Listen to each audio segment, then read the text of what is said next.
I'm here to talk about from the stoop to apartment ownership. So I am really a part of the beginning journey of Jerome and I getting into multifamily investing. Jerome and I lived in the same apartment complex. We would sit on what was the breezeway, what's known as the stoop. We would sit out there, have general conversations about school, class, football, girls. Life as a 21-year-old man, right? That happened around 2002. So Jerome and I both matriculated from North Carolina A&T. We kind of went our separate ways. We both ended up back in Richmond, but we were kind of living life and doing things as we needed. In the reconnection of Jerome and I, we had a chance to talk about what we were doing, finances. In college, Jerome and I shared magazines, books, articles, any nugget of knowledge that we had either on corporate America or business. I looked in the mirror and asked myself, do I really want to win or just look good losing? So I called Jerome and I explained to him about that. That kind of gives you a preview into Jerome's and our relationship. I could call him and talk about, I'm not happy right now.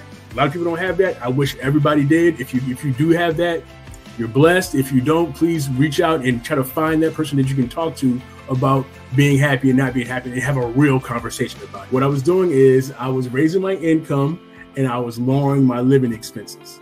And what that was doing is this space in my hand, between my hands, is a gap. I was creating that gap that everybody, I feel like, wants and needs and should have in their life.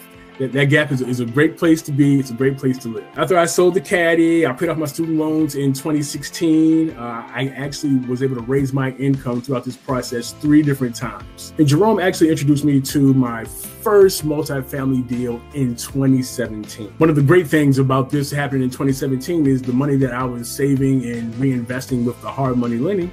I could just take it over and move it directly into this multifamily deal. I didn't have to go find it anywhere. I didn't have to go struggle to scrape up money. I just took the money and was like, you know what? Not hard money lending anymore. We're moving over into the multifamily investment world. I was trying to achieve some of these things without stacking the deck against myself. So I got a job, right?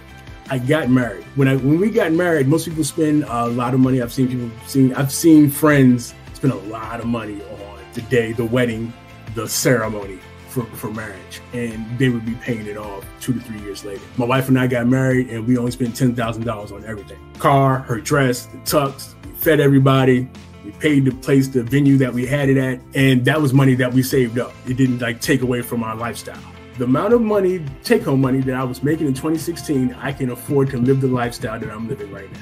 That was 2 job moves ago. I've created this large enough gap in my income versus expenses that I don't have to spend all my money. We bought a house that fit the needs that we wanted, right? Or the needs that are needs. We fit a house that fit our needs, but we didn't overbuy, right? We didn't overspend. Some people say if you buy something, you buy a large purchase, that you should be able to buy it twice. I didn't go in with that principle. I got to the point where I knew my true needs and my true happiness, where my true happiness lies, which definitely helps out with saving money and actually paying off debt, eliminating some debt, paying off a house as fast as you can is one thing, but getting rid of some of the consumer debt that you're carrying that you can just you know what, I don't need that debt and I can use that money to do something else. Getting rid of that type of debt to help you move to the positions basically that I am in and that others are in right now.